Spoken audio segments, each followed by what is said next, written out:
ಹೀರಾ ಡಲ್ಲಾಗಿರೋದನ್ನು ನೋಡಿ ಅವಳಿಗೆ ಆ ವಿಷಯ ಇಷ್ಟವಾಗ್ತಿಲ್ವೇನೋ ಅಂದ್ಕೊಂಡು ಈಶಾ ಓದಿನೊಳಗೆ ಮಾತು ತಿರುಗಿಸ್ತಾ ಫ್ಯೂಚರ್ ಗೋಲ್ಸ್ ಏನು ಅಂತ ಕೇಳಿದ್ಲು. ಡ್ಯಾಡಿ ಬಿಸ್ನೆಸ್ ನೋಡ್ಕೊಳ್ಬೇಕು ಅಂದ್ಲು ಹೀರಾ. ವೆರಿ ಗುಡ್, ಹಾಗಾಗಿ ಇಬ್ಬರಿಗೂ ಆಸಕ್ತಿ ಒಂದೇ ಕ್ಷೇತ್ರದಲ್ಲಿದೆ. ಹರ್ಷ ಕೂಡ ಅದೇ ಫೀಲ್ಡ್ನಲ್ಲಿದ್ದಾನೆ ಅಂದಮೇಲೆ ಇಬ್ಬರಿಗೂ ಮ್ಯಾಥ್ಸ್ ಕುದುರುತ್ತೆ ಅಂತ ಈಶಾ ಮನಸ್ಸಿನಲ್ಲಿ ಅಂದ್ಕೊಂಡ್ಳು. ಆದರೆ ತಾನು ಬಹಳ ದೂರ ಆಲೋಚಿಸ್ತಿದ್ದೀನಿ ಅಂದ್ಕೊಂಡ ಈಶಾ ತಾನು ಏನಾಗಬೇಕಂದ್ಕೊಂಡಿದ್ದಾಳೆ ಅಂತ ಹೇಳ್ತಾ ಮೆಲ್ಲಗೆ ಹೀರಾಳನ್ನು ಮಾಮೂಲಿ ಮುಡುಕರೆ ತಂದ್ಲು.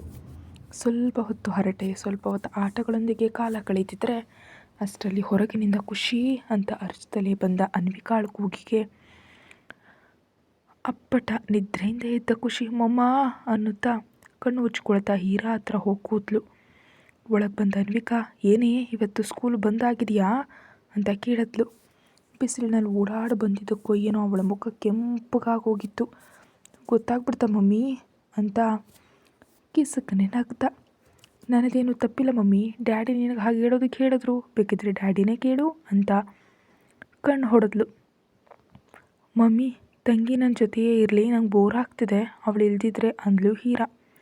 ಏನು ಬೇಬಿ ನೀನು ಕೂಡ, ಅವಳಿಗೆ ಎಕ್ಸಾಮ್ಸ್ ನಡೀತಿವೆ ಅಲ್ಲ ಅಂದ್ಲು ಅನ್ವಿಕಾ.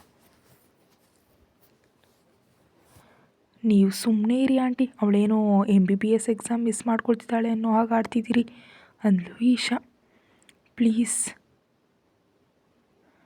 ಈ ಸಂಭ್ರಮ ಇದು ಎಲ್ಲವೂ ಚೆನ್ನಾಗಿದೆ ಅಲ್ವಾ, ಇಂಥ ದಿನಗಳು ಮತ್ತೆ ಮತ್ತೆ ಬರೋದಿಲ್ವಲ್ಲ. ನಾನು ಕೂಡ ಗ್ರ್ಯಾನಿ ಹತ್ರ ಕೇಳಿ ಇಲ್ಲೇ ಇರೋದಕ್ಕೆ ಟ್ರೈ ಮಾಡ್ತೀನಿ ಅಂದ್ಲು ಈಶಾ ಹೇಳಿದ್ಲು. ಅಯ್ಯೋ ನಿಮ್ಮ ಮಮ್ಮಿ ಒಪ್ತಾಳೆ ಈಶಾ ಅಂದ್ಲು ಅನ್ವಿಕಾ. ಅತ್ತ ರೇಷ್ಮೆ ನೆನಪಾಗಿ, ನೀನು ಕೂಡ ಕೇಳೋ ಅಷ್ಟರಲ್ಲಿ ಮಮ್ಮಿಗೆ ಏನಾದರೊಂದು ಸುಳ್ಳು ಹೇಳ್ತೀನಿ ಅಂತ ಯು ಡೋಂಟ್ ವರಿ ಅಂತ ಗಬಗಬನೆ ಸ್ವರಾಜ್ಯಮ್ಮನವ್ರ ಹತ್ರ ಹೋಗಿ, ಗ್ರ್ಯಾನಿ ನಾನು ಇಲ್ಲೇ ಇರ್ತೀನಿ ಫಂಕ್ಷನ್ ಮುಗಿಯೋವರೆಗೆ, ಮಮ್ಮಿಯನ್ನು ನೀನೇ ಒಪ್ಪಿಸ್ಬೇಕು ಅಂತ ಅವಳ ಗಲ್ಲ ಹಿಡಿದ್ಲು ಈಶಾ. ಹಾಗೆ ಒಪ್ಪಿಸ್ಬೇಕಂದ್ರೆ ನಾವು ಈ ಊರಿನಲ್ಲಿ ಇಲ್ಲ ಅಂತ ನಿಮ್ಮ ಮಮ್ಮಿಗೆ ಹೇಳಬೇಕು ಅಂದರು ಅಜ್ಜಿ. ಹಾಗಿದ್ರೆ ಅದನ್ನೇ ಹೇಳೋಣ, ನಾವು ಯಾವುದೋ ದೇವಸ್ಥಾನಕ್ಕೆ ಹೋಗ್ತಿದ್ದೀವಿ, ಒಂದು 10 ದಿನ ಬರೋದಿಲ್ಲ ಅಂತ ಹೇಳಿಬಿಡೋಣ. ಮಮ್ಮಿ ಕೂಡ ಅವಳ ತವರ ಮನೆಯಲ್ಲಿ ಇರ್ತಾಳೆ, ನಮಗೂ ಪ್ರಶಾಂತವಾಗಿರುತ್ತೆ ಅಂತ ನಕ್ಕದ್ಲು. ಸರಿ ಅದನ್ನೇ ಹೇಳೋಣ ಅಂತ ತಕ್ಷಣ ರೇಷ್ಮಾಗೆ ಫೋನ್ ಮಾಡಿ ಪಂಚರಾಮಗಳನ್ನ ನೋಡೋದಕ್ಕೆ ಹೋಗ್ತಿದ್ದೀವಿ, ಈಶಾನಿಯನ್ನು ಕೂಡ ಕರ್ಕೊಂಡು ಹೋಗ್ತಿದ್ದೀವಿ ಅಂತ ಹೇಳಿದ್ರು ಸ್ವರಾಜ್ಯಮ್ಮ. ಸಣ್ಣ ಪಾಪುನ ಕರ್ಕೊಂಡು ನಿಮಗೆ ತೊಂದರೆ ಆಗುತ್ತೆ ಅತ್ತೆಯವರೇ, ಸಡನ್ನಾಗಿ ಏನು ಹೀಗೆ ಅಂತ ಕೇಳಿದ್ಲು ರೇಷ್ಮಾ. ನೀನು ಹೇಗಿದ್ದರೂ ತವರು ಮನೆಗೆ ಹೋಗಿದೆಯಲ್ಲ, ಅಲ್ಲಿ ಒಂದು 10 ದಿನ ಸರಳವಾಗಿ ಕಳೆದು ಬರ್ತೀಯಲ್ಲ ಅಂತ ಪಾಪುನು ನಾನು ಕರ್ಕೊಂಡು ಬಂದೆ ತಾಯಿ, ನಿನಗೇನು ತೊಂದರೆ ಇಲ್ವಲ್ಲ ಅಂದರು. ಇಲ್ಲ ನನಗೇನು ತೊಂದರೆ ಇಲ್ಲ, ನಾನು ಕೂಡ ಇಲ್ಲಿ ನಮ್ಮ ಸಂಬಂಧಿಕರನ್ನ ಸ್ನೇಹಿತರನ್ನ ಎಲ್ಲ ಭೇಟಿ ಮಾಡಿ ಕೆಲವು ದಿನ ಇರಬೇಕು ಅಂದ್ಕೊಂಡಿದ್ದೀನಿ ಅಂತ ರೇಷ್ಮಾ ಹೇಳಿದ್ದಕ್ಕೆ ಅಮ್ಮಯ್ಯ ಅಂತ ನಿಟ್ಟುಸಿರು ಬಿಟ್ರು ಸ್ವರಾಜ್ಯಮ್ಮ. ಹೇಯ್ ನಾನು ಕೂಡ ಇಲ್ಲೇ ಇರ್ತಿದ್ದೀನಿ ಅಂತ ಈಶಾ ಕುಣಿದಾಡಿದ್ಲು. ಹೇಯ್ ನಾನು ಕೂಡ ಸ್ಕೂಲ್ಗೆ ಹೋಗ್ತಿಲ್ವೋ ಅಂತ ತನಗೆ ತಾನೇ ಹಾಡ್ಕೊಂಡ್ಲು ಖುಷಿ. ಅವರ ಈ ಗಲಾಟೆ ಮತ್ತು ಸಂಭ್ರಮ ನೋಡಿ ದೊಡ್ಡವರೆಲ್ಲ ಹಾಯಾಗಿ ನಕ್ಕಿದ್ರು. ಅನ್ವಿಕಾ ಹೀರಾ ಮತ್ತು ಖುಷಿ ಜೊತೆಗೆ ಈಶಾನಿಗೂ ಡ್ರೆಸ್ ಸೆಲೆಕ್ಟ್ ಮಾಡಿ ಅವುಗಳ ಜೊತೆಗೆ ಮ್ಯಾಚಿಂಗ್ ಒಡವೆಗಳನ್ನ ಡಿಸೈನರ್ಗೆ ಫೋನ್ ಮಾಡಿ ಕೇಳಿ ಆಫ್ ಸ್ಯಾರಿಗೆ ಯಾವ ಜ್ಯುವೆಲರಿ ಚೆನ್ನಾಗಿರುತ್ತೆ ಅಂತ ಗೆಸ್ ಮಾಡೋದಕ್ಕೆ ಶುರು ಮಾಡಿದ್ಲು. ಮೈಥಿಲಿ 10 ದಿನಗಳ ವಿಶ್ರಾಂತಿ ನಂತರ ಅಂದೇ ಆಫೀಸ್ಗೆ ಹೋಗೋದಕ್ಕೆ ರೆಡಿ ಆಗ್ತಿದ್ದಾಳೆ.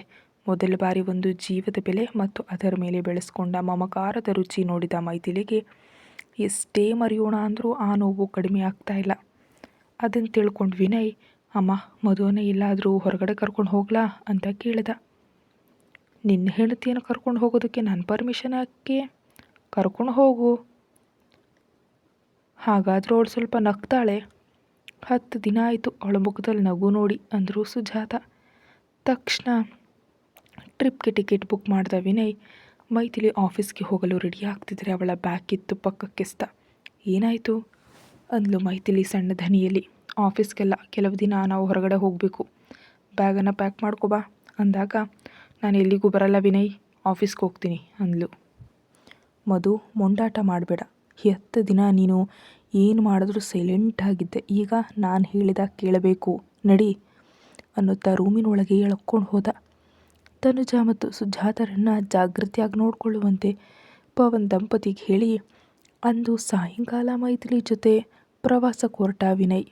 ಅಜ್ಜಿ ಪ್ಲೀಸ್, ಇದು ನಾನು ಕುಡಿಯೋದಕ್ಕೆ ಸಾಧ್ಯ ಇಲ್ಲ, ವಾಂತಿ ಬರುತ್ತೆ, ಬೇರೆ ಏನಾದರೂ ಕೊಡು ಅಂತ ಸಣ್ಣ ಟೀ ಗ್ಲಾಸ್ನಲ್ಲಿ ಅರ್ಧಕ್ಕಿರೋ ಅಪ್ಪಟ ಎಳ್ಳೆಣ್ಣೆಯನ್ನು ನೋಡಿ ಆ ವಾಸನೆಗೆ ಮುಖ ವಿಚಿತ್ರವಾಗಿ ಮಾಡ್ಕೊಂಡು ಹೇಳಿದ್ಲು ಹೀರಾ.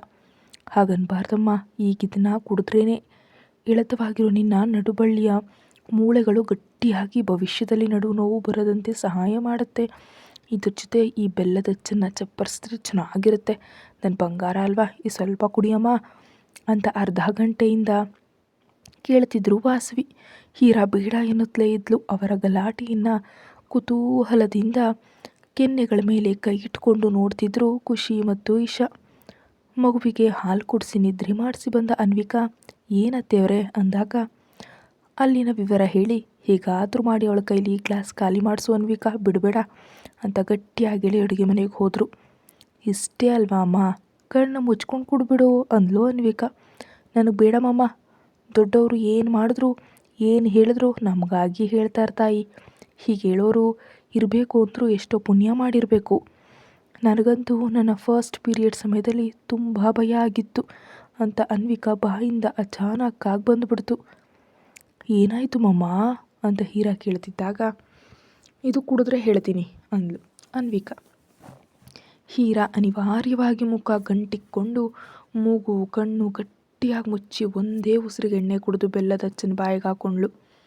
ಅನ್ವಿಕಾ ತನ್ನ ಫಸ್ಟ್ ಪೀರಿಯಡ್ ಬಗ್ಗೆ ಹೇಳಲು ಆ ಭಯಾನಕ ದಿನಗಳನ್ನು ನೆನೆಸ್ಕೊಳ್ಳಲು ಸ್ವಲ್ಪವೂ ಇಷ್ಟವಿರಲಿಲ್ಲ. ಆದರೆ ಆ ಘಟನೆಯ ನೆನಪು ತನ್ನನ್ನು ಡಿಸ್ಟರ್ಬ್ ಮಾಡಬಾರ್ದಂತ ಅದಕ್ಕೊಂದು ಸುಂದರವಾದ ಕಲ್ಪನೆಯನ್ನು ಸೇರಿಸಿ ಹೇಳೋದಕ್ಕೆ ಶುರು ಮಾಡಿದ್ಲು. ನಾನು ಚಿಕ್ಕವಳಿದ್ದಾಗಲೇ ಅಪ್ಪ ಅಮ್ಮ ತೀರು ಹೋದರು. ಸುತ್ತಮುತ್ತಲಿದ್ದವ್ರು ನನ್ನನ್ನು ಅನಾಥಾಶ್ರಮಕ್ಕೆ ಸೇರಿಸಿ ಹೊರಟು ಹೋದರು. ಮೊದಲು ಅಪ್ಪ ಅಮ್ಮ ಇಲ್ಲ ಅಂತ ತುಂಬ ಅತ್ತೆ. ಒಂಟಿತನ ಅಂದರೆ ಏನು ಅಂತ ತಿಳಿಯದ ವಯಸ್ಸಿನಲ್ಲಿ ಅಲ್ಲಿದ್ದವರೇ ನನ್ನವರಾದರು. ನಾನು ಅಳತಿದ್ರೆ ಸಮಾಧಾನ ಮಾಡಿ ಕೇಳೋ ಮೊದಲೇ ಅನ್ನ ಹಾಕಿ ನನ್ನನ್ನು ಅವರಲ್ಲಿ ಒಬ್ಬಳನ್ನಾಗಿ ಮಾಡಿಕೊಂಡು ನನಗೊಂದು ಕುಟುಂಬದವರಾದರು. ಹೆತ್ತವರಿಲ್ಲದಿದ್ದರೂ ದೇವರೆತ್ತ ಕುಟುಂಬದ ಜೊತೆ ತಿಂದರೂ ತಿನ್ನದಿದ್ದರೂ ಸಂತೋಷವಾಗಿ ಮಾತ್ರ ಇದ್ದೆ. ಹಾಗೆ ನಂಗೆ ಸರಿಯಾಗಿ ಹೀರಾಳಷ್ಟೇ ವಯಸ್ಸಿರುತ್ತೆ. ಮರುದಿನ ಏನೋ ಹಬ್ಬ ಅಂತ ಆಶ್ರಮದಲ್ಲಿದ್ದ ಕೃಷ್ಣನ ದೇವಸ್ಥಾನವನ್ನು ತೊಳೆದು ರಂಗೋಲಿ ಹಾಕಿ ಸ್ನಾನಕ್ಕೆ ಹೋದೆ. ನನ್ನ ಮೊದಲ ಪೀರಿಯಡ್ ಆಗಿದೆ ಅಂತ ನನಗಾಗ ಗೊತ್ತಿರಲಿಲ್ಲ.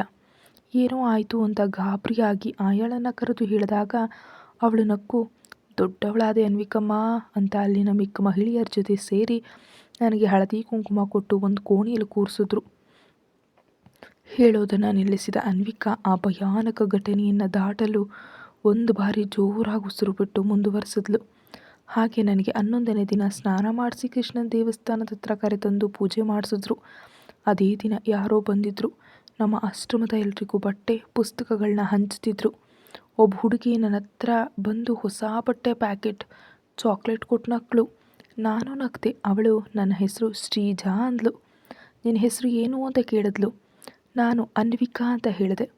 ನಿನ್ನ ಹೆಸರು ನಿನ್ನಂತೆಯೇ ತುಂಬ ಚೆನ್ನಾಗಿದೆ ಅಂತ ನಕ್ಕಿದ್ರು. ನನ್ನ ಲಂಗ ದಾವಣಿ, ಕಣ್ಣಿನ ಕಾಡಿಗೆ, ಬಳೆಗಳ ಕೈ, ಉದ್ದದ ಜಡೆ ಅವಳಿಗೆ ತುಂಬ ಇಷ್ಟ ಆಯ್ತಂತೆ. ನನ್ನನ್ನು ಬಿಡದೆ ಮಾತಾಡುತ್ತಲೇ ಇದ್ದರು. ಅಷ್ಟರಲ್ಲಿ ಶ್ರೀ, ಇಲ್ಲಿ ಎಷ್ಟು ಹೊತ್ತು ನಿಲ್ತೀಯಾ ಅಂತ ಒಂದು ಗಂಭೀರವಾದ ಧ್ವನಿ ಕೇಳಿಸ್ತು. ಇಬ್ಬರು ಒಟ್ಟಿಗೆ ಹಿಂದೆ ತಿರುಗಿ ನೋಡಿದವು. ಶರ್ಟ್ ಪ್ಯಾಂಟ್ ಧರಿಸಿ ಮೀಸೆ ಚಿಗುರಿದ ಚುರುಕಾದ ಕಣ್ಣುಗಳ ಆ ಎತ್ತರದ ಹುಡುಗ ಮೊದಲು ಶ್ರೀಯನ್ನು ನೋಡ್ದ. ಅವಳು ನನ್ನ ಬಗ್ಗೆ ಹೇಳಿದ ಮೇಲೆ ನನ್ನನ್ನು ನೋಡ್ದ. ಅಂಥ ಹುಡುಗನನ್ನು ನಾನು ಅಷ್ಟು ಹತ್ತಿರದಿಂದ ನೇರವಾಗಿ ನೋಡಿರಲೇ ಇಲ್ಲ. ಅದರಲ್ಲೂ 10 ದಿನಗಳ ನಂತರ ನಾನು ನೋಡಿದ ಮೊದಲ ವ್ಯಕ್ತಿ ಅವನೇ. ಈ 10 ದಿನಗಳಲ್ಲಿ ನನ್ನ ಶರೀರದಲ್ಲಷ್ಟೇ ಅಲ್ಲ, ಮನಸ್ಸಿನಲ್ಲೂ ತಿಳಿಯದ ಯಾವುದೋ ಸಂಚಲನ ಉಂಟಾಗಿತ್ತು. ಅದನ್ನು ನೋಡಿ ನನಗೆ ವಿಚಿತ್ರವಾದ ಫೀಲಿಂಗ್ ಬಂತು. ಅವಳು ನನ್ನ ಜೊತೆ ಇರ್ತಾಳೆ ಅಂತ ಅವನು ಕೋಪ ಮಾಡಿಕೊಂಡ. ಶ್ರೀ, ನಾನು ಮತ್ತೆ ಸಿಗ್ತೀನಿ ಅಂತ ಹೇಳಿ ಹೊರಟು ಹೋದ್ಲು. ಒಂಟಿಯಾದ ನನಗೆ ತಿಳಿಯದೆಯೇ ಅಳು ಬಂದುಬಿಡ್ತು. ತುಂಬ ಹೊತ್ತು ಕೃಷ್ಣನ ದೇವಸ್ಥಾನದ ಬಳಿ ಕೂತುಬಿಟ್ಟೆ. ಕತ್ತಲಾಗ್ತಿರುವಾಗ ಕೃಷ್ಣನ ಹತ್ರ ದೀಪ ಹಚ್ಚಿ ನಮಸ್ಕರಿಸಿ ಹಿಂದೆ ತಿರುಗೋಷ್ಟರಲ್ಲಿ ನನ್ನ ಮುಂದೆ ಅವನೇ ನಿಂತಿದ್ದ. ಬೆಳಗ್ಗೆ ನೋಡಿದ ಆ ಎತ್ತರದ ಹುಡುಗ ನನ್ನನ್ನೇ ನೋಡ್ತಿದ್ರೆ ನನ್ನ ಮೈ ನಡುಕ್ತು. ಯಾಕೆ ನೋಡ್ತಿದ್ದಾನೋ ತಿಳಿಯದೆ ಭಯವಾಯಿತು. ಅವನು ನನ್ನ ಮುಂದಕ್ಕೆ ಬರ್ತಿದ್ರೆ ನಾನು ಹಿಂದಕ್ಕೆ ಹೋಗ್ತಾ ಇದ್ದೆ. ಹಾಗೆ ಹೋಗುವಾಗ ನನ್ನ ದಾವಣಿ ಹಿಂದೆ ಇದ್ದ ದೀಪ ಕಂಡುಕೊಳ್ಳುತ್ತೆ ಅಂತ ನನಗೆ ತಿಳಿಲಿಲ್ಲ. ಇನ್ನೊಂದು ಹೆಜ್ಜೆ ಇಡುವಷ್ಟರಲ್ಲಿ ನನ್ನ ಕೈ ಹಿಡಿದು ರಭಸವಾಗಿ ಮುಂದಕ್ಕೆ ಎಳೆದ. ವೇಗವಾಗಿ ಬಂದು ಅವನ ಎದೆಗೆ ತಗಲಿ ಬೀಳುವಾಗ ಅವನು ಬೀಳದಂತೆ ಗಟ್ಟಿಯಾಗಿ ಹಿಡ್ಕೊಂಡ. ನನ್ನ ಕಿವಿಗಳಿಗೆ ಲಯಬದ್ಧವಾಗಿ ಅವನ ಹೃದಯ ಬಡಿತ ಕೇಳಿಸ್ತು. ಆ ಸೀನ್ ಹೇಳ್ತಾ ಕಲ್ಪಿಸ್ಕೊಳ್ತಿದ್ದ ಅನ್ವಿಕಾ ಕ್ಷಣ ಕಾಲ ಕಣ್ಣು ಮುಚ್ಕೊಂಡ್ಳು. ಕತೆ ಕೇಳ್ತಿದ್ದ ಈರಾ, ಈಶಾ, ಹಾಲ್ನಲ್ಲಿದ್ದ ವಾಸವಿ ಮತ್ತು ಇಬ್ಬರು ಅಜ್ಜಿಯಂದಿರು ಆ ಊಹೆಯಲ್ಲಿದ್ದರೆ ಯಾವಾಗ ಬಂದು ಬಾಗಿಲಲ್ಲೇ ನಿಂತಿದ್ದ ಅರ್ಜುನ್ ಕೂಡ ಅದನ್ನು ಕೇಳಿಸ್ಕೊಂಡ. ಅನ್ವಿಕಾಳ ಇಮ್ಯಾಜಿನೇಷನ್ನಲ್ಲಿ ತಾನೇ ಇದ್ದದ್ದು ಅಂತ ಅವಳು ವರ್ಣಿಸಿದ ರೀತಿಯನ್ನು ಕೇಳಿದ ಅವನ ತುಟಿಗಳ ಮೇಲೆ ನಗು ಅರಳಿತು. ಆದರೆ ಈ ಕತೆ ಏನಂತ ತಿಳಿಯೋದು ಖುಷಿ ಮಾತ್ರ ಅರ್ಜುನನ್ನು ನೋಡಿ ಡ್ಯಾಡಿ ಅಂತ ಗಟ್ಟಿಯಾಗಿ ಕೂಗಿ ಎಲ್ಲರನ್ನೂ ಊಹಾಲೋಕದಿಂದ ವಾಸ್ತವಕ್ಕೆ ತಂದ್ಲು. ಡ್ಯಾಡಿ ಎಂದು ಬರ್ತಿರೋ ಖುಷಿಯನ್ನೆತ್ಕೊಂಡು ಅಷ್ಟೇ ತಾನೇ ಬಂದವನಂತೆ ಏನು ಮಾಡ್ತಿದ್ದೀರಿ ಎಲ್ಲರೂ ಅಂತ ಕೇಳ್ತಾ ಸೋಫಾದಲ್ಲಿ ಕೂತ ಅರ್ಜುನ್. ಅವನಿಗೇನು ಕೇಳಿಸಿಲ್ಲ ಅಂತ ಅವರೆಲ್ಲ ಅಂದ್ಕೊಂಡು ನಕ್ಕು ಸುಮ್ಮನಾದರು. ಮಮ್ಮಿ ಏನೋ ಸ್ಟೋರಿ ಹೇಳ್ತಿದ್ದಾಳೆ ಡ್ಯಾಡಿ, ಎಲ್ಲರೂ ಇಂಟ್ರೆಸ್ಟಾಗಿ ಕೇಳ್ತಿದ್ದಾರೆ ಅಂದ್ಲು ಖುಷಿ. ಸ್ಟೋರಿ? ಹೌದು, ಮಮ್ಮಿ ಬಾಲ್ಯದಲ್ಲಿ ಯಾರೋ ಹೆಲ್ಪ್ ಮಾಡಿದ್ರು ಅಂತ ಹೇಳ್ತಿದ್ದಾಳೆ. ಹೀರಾ ಕೂಡ ಇಂಥ ಸ್ಟೋರಿಗಳನ್ನೇ ಪ್ರತಿ ರಾತ್ರಿ ನನಗೆ ಹೇಳ್ತಾಳೆ ಅಂದ್ಲು ಖುಷಿ. ಖುಷಿ ಮಾತಿಗೆ ಹೀರಾ ಟೆನ್ಷನ್ ಪಡ್ತಿದ್ರೆ ಯಾವ ಸ್ಟೋರೀಸ್ ಖುಷಿ ಅಂತ ಈಶಾ ಎಕ್ಸೈಟ್ ಆಗಿ ಬಂದ್ಲು. ರೂಮ್ನಲ್ಲಿ ದೂರದಲ್ಲಿದ್ದ ಹೀರಾ ತರನ ಹೇಳ್ಬೇಡ ಅಂತ ತಲೆ ಅಲ್ಲಾಡ್ತಿದ್ರೆ ಏನೋ ನಂಗೆ ನೆನಪಿಲ್ಲ, ರಾತ್ರಿ ನಿದ್ದೆ ಬಂದುಬಿಡುತ್ತೆ, ಅವಳು ಹೇಳೋ ಸ್ಟೋರಿ ನಾನು ಪೂರ್ತಿಯಾಗಿ ಕೇಳಿಲ್ಲ ಅಂದ್ಲು ಖುಷಿ. ಅರ್ಜುನನ ಕಿವಿ ಹತ್ರ ಹೋಗಿ ಡ್ಯಾಡಿ ಇವತ್ತು ಬಂದಂತ ಮಮ್ಮಿ ಗೊತ್ತಾಗ್ಬಿಡ್ತು, ನನಗೇನು ಗೊತ್ತಿಲ್ಲ, ನೀನೇ ಮಮ್ಮಿಗೆ ಹಾಗೆ ಹೇಳೋದಕ್ಕೆ ಹೇಳಿದೆ ಅಂತ ನಾನು ಹೇಳಿಬಿಟ್ಟೆ ಅಂತ ಮುದ್ದು ನೀಡಿ ಐಸ್ ಮಾಡಿದ್ಲು. ತೊಟ್ಟಿಲಲ್ಲಿ ಮಲಗಿದ್ದ ಋತ್ವಿಕ್ನನ್ನು ಎತ್ಕೊಂಡ ಅರ್ಜುನ್ ಅನ್ವಿಕಾ ಸೈಲೆಂಟಾಗಿ ಮೇಲೆ ಹೋಗ್ತಿರೋದು ನೋಡಿ ಮಗುವನ್ನು ಆಡಿಸಿ ಅವನು ಅಳ್ತಿದ್ದಾಗ ಮೇಲೆ ಕರ್ಕೊಂಡು ಹೋದ ಅರ್ಜುನ್. ಮಗು ಹಾಲಿಗೆ ಅಂತ ಅಲ್ಲಿರೋ ಎಲ್ರಿಗೂ ತಿಳಿದ ಮೇಲೆ ಟಿ ವಿ ಆನ್ ಮಾಡಿ ಸಿನಿಮಾ ಡಿಸ್ಕಷನ್ ಶುರು ಮಾಡಿದ್ರು. ರೂಮಿಗೆ ಬಂದ ಅರ್ಜುನ್ ಕಬೋರ್ಡ್ನಲ್ಲಿ ಮಗುವಿನ ಬಟ್ಟೆ ಸರಿ ಮಾಡ್ತಿದ್ದ ಅನ್ವಿಕಾಳನ್ನು ಹಿಂದಿನಿಂದ ಅಪ್ಕೊಂಡು ಸ್ಟೋರಿ ಕಂಟಿನ್ಯೂ ಮಾಡು ಅಂತ ಹಸ್ಕಿಯಾಗಿ ಅವಳ ಕಿವಿಯಲ್ಲಿ ಹೇಳಿದಾಗ ಕೈಯಲ್ಲಿದ್ದ ನ್ಯಾಪ್ಕಿನ್ ಕೆಳಗೆ ಬಿತ್ತು. ಮೆಲ್ಲಗೆ ಕುತ್ತಿಗೆ ತಿರುಗಿಸಿ ನೋಡಿದ ಅನ್ವಿಕಾ ನೀವು ಕೇಳಿಸ್ಕೊಂಡ್ರಾ ಅಂದ್ಲು ತುಂಬ ಸಣ್ಣ ಧ್ವನಿಯಲ್ಲಿ. ಹೌದು, ಚೆನ್ನಾಗಿದೆ, ಸ್ವೀಟ್ ಆಗಿದೆ, ನೀನು ಹೇಳ್ತಿದ್ರೆ ಹಾಗೆ ಕೇಳ್ತಾ ಇರಬೇಕು ಅನಿಸುತ್ತೆ ಅಂತ ಅನ್ವಿಕಾಳನ್ನು ಮುಂದಕ್ಕೆ ತಿರುಗಿಸಿ ಕಣ್ಣಲ್ಲಿ ಕಣ್ಣಿಟ್ಟು ನೋಡ್ದ. ಮಗುವನ್ನು ನೋಡಿ ಅಂತ ಅನ್ವಿಕಾ ಎತ್ಕೊಳ್ಳೋದಕ್ಕೆ ಹೋದ್ಲು. ಇವನು ಕೂಡ ಕೇಳ್ತಾನೆ. ನಾಚಿಕೆಯಿಂದ ಮುದುಡು ಹೋಗ್ತಿದ್ದ ಅನ್ವಿಕಾಳ ನಡುಬಳ್ಳಿ ಮೇಲೆ ಅರ್ಜುನ್ ಹೊರಟು ಕೈ ಬಿತ್ತು. ಅವಳು ಬಿಗುಮಾನ ತೋರ್ತಿದ್ರೆ ನಮ್ಮ ಲವ್ ಸ್ಟೋರಿ ಕೇಳಬೇಕು ನನಗೆ ಅಂದ. ಅದು ಕಥೆಯಲ್ಲ, ನನ್ನ ಕಲ್ಪನೆ, ಅದರಲ್ಲೂ ನಾನೇ ಇದ್ದೀನಲ್ಲ, ನೀವು ಮಾತ್ರ ಇರ್ತೀರಿ ಅಂತ ಇಷ್ಟಪಟ್ಟು ಹೇಳಿ ಅವನ ಕಣ್ಣಲ್ಲಿ ಕಣ್ಣಿಟ್ಟು ನೋಡಲಾಗದೆ ಇದಕ್ಕೆ ಮುಖವನ್ನಿಟ್ಟು ಕಣ್ಣನ್ನು ಮುಚ್ಕೊಂಡ್ಳು. ನನ್ನ ದಾವಣಿಗೆ ಬೆಂಕಿ ಅಂಟ್ಕೊಳ್ಳುತ್ತೆ ಮತ್ತು ನನಗೆ ಗೊತ್ತಿರಲಿಲ್ಲ, ಆಗ ನೀವು ನನ್ನ ಹಿಡಿದು ಎಳೆದಿದ್ದಕ್ಕೆ ನಾನು ಇಲ್ಲಿ ಸೆಟಲ್ ಆದೆ ಅಂತ ಅರ್ಜುನ್ ಎದೆ ಮೇಲೆ ಮುತ್ತಿಟ್ಲು. ಅಂದು ಹಾಗೆ ಮಾಡಿದೀಯ ನೀನು ಕೂಡ ಅಂತ ರೇಗಿಸ್ದ. ಇಲ್ಲ, ಆ ಹಾರ್ಟ್ ಬೀಟ್ ಹಿತವಾಗಿ ನನ್ನ ಕಿವಿಗೆ ತಗಲ್ತಿದ್ರೆ ಯಾರೂ ಇಲ್ಲದೆ ನನ್ನ ಪ್ರಪಂಚಕ್ಕೆ ರಾಜ ಅವನು ಅಂತ ಆ ಕ್ಷಣವೇ ಗಟ್ಟಿ ನಿರ್ಧಾರ ಮಾಡಿದೆ.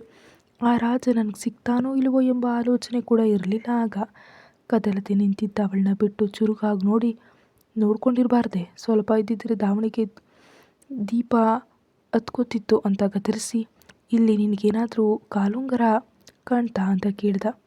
ಇಲ್ಲ ಅಂತ ಹೇಳಿ ಯಾರದ್ದು ಅಂತ ಕೇಳಿದೆ. ನಮ್ಮ ಅಕ್ಕನದು, ಬರ್ಡೇಗೆ ಡ್ಯಾಡಿ ಗಿಫ್ಟ್ ಕೊಟ್ಟಿದ್ದು, ಅವಳಿಗೆ ತುಂಬ ಇಷ್ಟವಾದ ವಸ್ತು ಅಂತ ಹೇಳಿ ಅವಳು ಅಲ್ಲಿಯೇ ಕುಳಿತಿದ್ದನ್ನು ನೆನಪಿಸ್ಕೊಂಡು ಮುಸುಗೋ ಕತ್ತಲಲ್ಲಿ ಹುಡುಕ್ತಿದ್ರೆ ನಾನು ಕೂಡ ಸಹಾಯ ಮಾಡೋದು ಹುಡುಕ್ದೆ. ಕತ್ತಲಲ್ಲಿ ಹುಡುಕ್ತಾ ತಿಳಿಯದೆ ಒಬ್ರಿಗೊಬ್ರು ಟಿಕ್ಕಿ ಹೊಡ್ಕೊಂಡ್ವು. ನಾನು ಕೆಳಗೆ ಬೀಳುವಾಗ ಹಿಡ್ಕೊಂಡ ಅಂತ ಹೇಳಿ ನಿಲ್ಸಿದ್ಲು ಅನ್ವಿಕಾ. ಹೌದು, ಹಿಡ್ಕೊಂಡು ಕಣ್ಣಲ್ಲಿ ಕಣ್ಣಿಟ್ಟು ಕಿಸ್ ಮಾಡಿದ್ನಾ ಅಂತ ಅರ್ಜುನ್ ತುಂಟನಾಗಿ ನಗ್ತಿದ್ರೆ, ಇಲ್ಲ, ಅವ್ರು ತುಂಬ ಒಳ್ಳೆಯವರು, ಮದುವೆ ಆಗದೆ ಬೇರೆ ಹುಡುಗಿ ಜೊತೆ ಹಾಗೆ ವರ್ತಿಸೋದಿಲ್ಲ, ಆದರೆ ಅವರ ಕೈ ನನ್ನ ದಾವಣಿ ಸರಿದಿದ್ದ ನಡುಬಳ್ಳಿ ಮೇಲೆ ಬಿದ್ದು ನನಗೇನೋ ಫೀಲ್ ಆಗ್ತು ಅಂತ ಅರ್ಜುನನ ತುಟಿಗಳಿಗೆ ಮುತ್ತು ಕೊಟ್ಟು ಓಡಿ ಹೋಗೋದಕ್ಕೆ ಹೋದ್ಲು. ನಗ್ತಾ ಅವಳ ಸೀರೆ ಹಂಚನ್ನು ಹಿಂದೆ ಎಳೆದು ತನ್ನ ತೋಳ್ನಲ್ಲಿ ಹಿಡಿದು ಆ ಇಮ್ಯಾಜಿನೇಷನ್ ಸ್ಟೋರಿಗೆ ಒಂದು ಆಳವಾದ ಮುತ್ತಿನೊಂದಿಗೆ ಶುಭಂ ಹಾಕ್ತಾ ಅರ್ಜುನ್. ಊಟ ತಂದು ವಾಸವಿ ಮುದ್ದೆಗೆ ತುಪ್ಪ ಹಾಕಿ ಬೆರೆಸಿ ತುತ್ತು ನೀಡ್ತಿದ್ರೆ, ಗ್ರಾನಿ ಮಮ್ಮಿ ಹೇಳಿ ಸ್ಟೋರಿಯಲ್ಲಿ ಶ್ರೀ ಅಂದಿದ್ದು ಯಾರನ್ನ ಅಂತ ಕೇಳಿದ್ಲು ಹೀರಾ. ಹೀರಾಳ ಪ್ರಶ್ನೆಗೆ ಸ್ವಲ್ಪ ಮೌನವಾದ ವಾಸವಿ, ಇನ್ನಾರು ಮಗಳೇ, ನಿನ್ನನ್ನು ಹೊತ್ತ ನನ್ನ ಮಗಳು ಶ್ರೀಜಾ. ಡ್ಯಾಡಿ ಮತ್ತು ಮಮ್ಮಿಗೆ ಮೊದಲೇ ಪರಿಚಯ ಇತ್ತು ಅಂತ ನನಗೆ ಈ ಮಧ್ಯೆ ಅನ್ವಿಕಾಳ ಮಾತಿಂದ ತಿಳಿತು. ಶ್ರೀಜಾ ಬಾಲ್ಯದಿಂದಲೇ ಸುಕೋಮಲ ಸ್ವಭಾವದವಳು, ತುಂಬ ಸೆನ್ಸಿಟಿವ್ ಮೈಂಡ್. ಯಾರಾದರೂ ಸಂಕಟದಲ್ಲಿದ್ದರೆ ಅಥವಾ ತೊಂದರೆಯಲ್ಲಿದ್ದರೆ ನೋಡಿ ತಡ್ಕೊಳ್ಳೋದಕ್ಕೆ ಸಾಧ್ಯವಾಗದ ಮೃದು ಸ್ವಭಾವ ಅವಳದ್ದು. ಮನೆಯಲ್ಲಿದ್ದ ಪುಸ್ತಕ, ಬಟ್ಟೆ, ಪೆನ್ನುಗಳು, ಆಟ ಸಾಮಾನುಗಳು ಅಂತ ಅವಶ್ಯಕತೆ ಇದ್ದವರು ಕೊಡ್ತಿದ್ಲು. ಸ್ವಲ್ಪ ಬೆಳೆದ ಮೇಲೆ ಅನ್ವಿಕಾ ಇದ್ದ ಆಶ್ರಮ ಅವಳಿಗೆ ಪರಿಚಯವಾಯಿತು.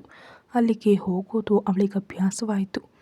ತನ್ನ ಬಟ್ಟೆ ಪುಸ್ತಕಗಳನ್ನೆಲ್ಲ ಮೂಟೆ ಕಟ್ಕೊಂಡು ಹೋಗಿ ರಜೆ ಸಮಯದಲ್ಲಿ ಹಂಚಿ ಸ್ವಲ್ಪ ಹೊತ್ತು ಅಲ್ಲೇ ಕಳೆದು ಬರ್ತಿದ್ಲು.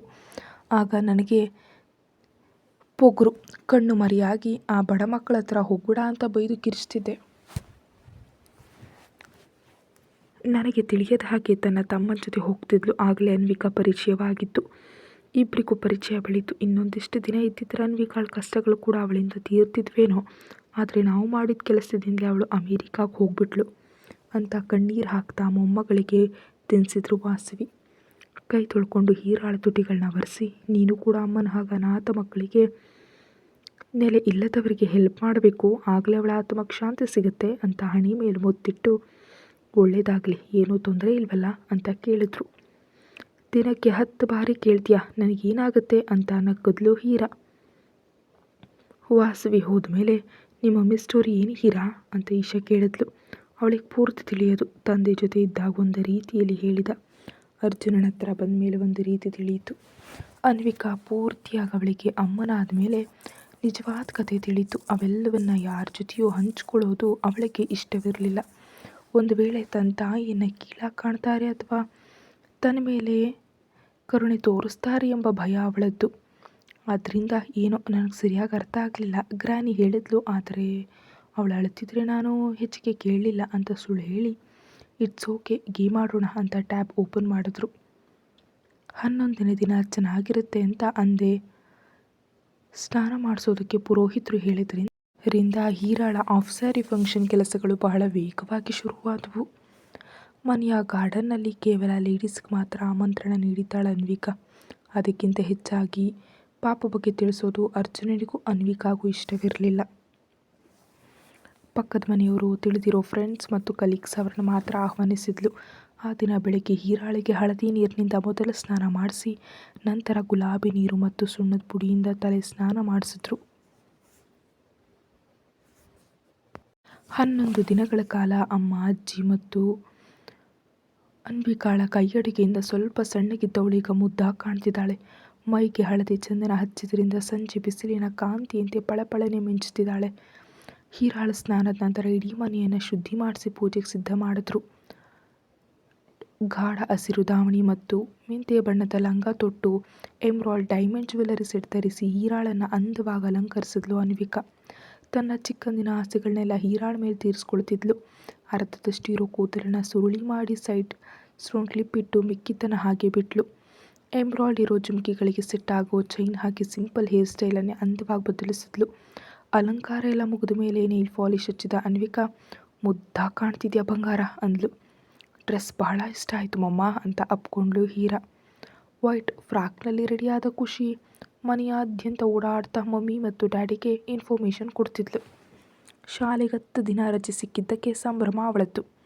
ದೇವಸ್ಥಾನಕ್ಕೆ ಹೋಗಿ ಪೂಜೆ ಮಾಡಿಸ್ಕೊಂಡು ಬಂದ ಮೇಲೆ ಹಿರಿಯರ ಆಶೀರ್ವಾದವನ್ನು ಪಡೆದ್ರು. ಮುತ್ತೈದೆಯರೆಲ್ಲ ಬಂದು ಹರಸಿ ತಾಂಬೂಲವನ್ನು ಪಡೆದ್ರು. ಸಾಯಂಕಾಲದ ವೇಳೆ ಫಂಕ್ಷನ್ ಮುಗೀತು. ಎಲ್ಲರ ಆಶೀರ್ವಾದ ಪಡೆದ ಹೀರಾ ಮನೆಯೊಳಗೆ ಬರುತ್ತಲೇ, ಮಮ್ಮಿ ಕಣ್ಣು ಸುತ್ತಿದೆ ಅಂತ ತಲೆ ಹಿಡ್ಕೊಂಡ್ಳು. ದೃಷ್ಟಿ ತಗಲಿದೆ ನನ್ನ ಮೊಮ್ಮಗಳಿಗೆ ಅಂತ ವಾಸವಿ ದೃಷ್ಟಿ ತೆಗೆದ್ರು. ರಾತ್ರಿ ಅಡುಗೆ ಮನೆ ಸಿದ್ಧವಿತ್ತು. ಎಲ್ಲರೂ ಊಟಕ್ಕೆ ಕೂತಾಗ ಮೆಟ್ಟಿಲಿಳಿದು ಬಂದ ಅರ್ಜುನ್. ಅಷ್ಟರಲ್ಲಿ ಬಾಗಿಲಲ್ಲಿ ಒಬ್ಬ ಹರಿಯದ ಹುಡುಗ ಹರ್ಷ ಮತ್ತು ಅವನ ತಂದೆ ರವಿಕಿರಣ್ ಬಂದರು. ಅವರನ್ನು ನೋಡಿ ಅನ್ವಿಕಾ ಸ್ತಬ್ಧಳಾದ್ಲು. ಹೀರಾ ಕೂಡ ಹರ್ಷನನ್ನು ನೋಡಿ ಕಣ್ಣರಳಿಸಿದ್ಲು. ಹೇ ಮೈ ಹೀರೋ ಬಂದ ಅಂತ ಖುಷಿ ಓಡ್ ಹೋಗಿ ಅವನ ಮೇಲೆ ಹಾರಿದ್ಲು. ಹಾಯ್ ಮೈ ಏಂಜಲ್ ಅಂತ ಹರ್ಷ ಅವಳನ್ನು ಎತ್ಕೊಂಡ. ಅಣ್ಣ, ಡ್ಯಾಡಿ ಅಂತ ಈಶಾ ಶಾಕ್ ಆದ್ಲು. ಸ್ವರಾಜ್ಯಮ್ಮ ಕೂಡ ಮಗನನ್ನು ನೋಡಿ ಆಶ್ಚರ್ಯಪಟ್ಟರು. ಅಜ್ಜಿ ಮಗನ ಮೇಲೆ ಪ್ರೀತಿ ತೋರಿಸ್ತಿದ್ರೆ ರವಿಕಿರಣ್ ಅವರು ಹೊಸ ಕಂಪನಿ ವಿಷಯದ ಮೇಲೆ ಅರ್ಜುನನ ಹತ್ರ ಬಂದಿರೋದಾಗಿ ತಿಳಿಸಿದ್ರು. ಹರ್ಷ ಅವರ ಕಂಪನಿಗೆ ಮಾಡೆಲ್ ಆಗಿ ಕೆಲಸ ಮಾಡ್ತಿದ್ದಾನೆ ಅಂತ ಪರಿಚಯಿಸಿದ್ರು. ಊಟ ಕೂತಾಗ ಅನ್ವಿಕಾ ಮತ್ತು ವಾಸವಿ ಬಡಿಸ್ತಿದ್ರು. ಹೀರಾ ಹರ್ಷನ ಹತ್ರ ಹೋಗಿ ನೀರು ಕೊಡಲು ಹೋದಾಗ ಅವಳ ಕೈಗಳು ನಡುಗ್ತಿದ್ವು. ಹರ್ಷನ ಆಕರ್ಷಕವಾದ ನೋಟ ಅವಳಿಗೆ ಟೆನ್ಷನ್ ಕೊಡ್ತಿತ್ತು. ಖುಷಿ ಮತ್ತು ಹರ್ಷ ಹರಟೆ ಹೊಡಿತಿದ್ರೆ ಹೀರಾ ಸುಮ್ಮನೆ ಕೂತು ಅವನನ್ನೇ ನೋಡ್ತಿದ್ಲು. ರವಿಕಿರಣ್ ಮತ್ತು ಅರ್ಜುನ್ ಬಿಸ್ನೆಸ್ ಬಗ್ಗೆ ಮಾತಾಡ್ತಾ ಇದ್ರು. ಕತೆ ಮುಂದುವರಿಯುತ್ತೆ. ಹೆಚ್ಚಿನ ವಿಡಿಯೋಗಾಗಿ ಚಾನೆಲ್ ಸಬ್ಸ್ಕ್ರೈಬ್ ಮಾಡಿ. ಮುಂಚಿತವಾಗಿ ನೋಡಲು ಮೆಂಬರ್ಶಿಪ್ ತಗೊಳ್ಳಿ. Thank you.